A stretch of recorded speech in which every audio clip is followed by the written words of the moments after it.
আছে। আমরা সামনে পেট্রোল পাম্প আছে আমাদের গাড়ি তেল শেষ, পেট্রোল জন্য দেখতেছিলাম। রাস্তা ধনুষ একটা খুব সুন্দর ফুল গাছ লাগিয়ে রেখেছে, সেই কালার। সামনে আমরা পেট্রোল পাম্প আছে,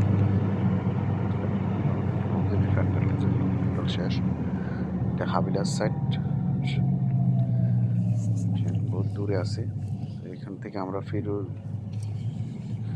এখান থেকে তেল নিয়ে যাব মাজরা। আমরা মাজরার জন্য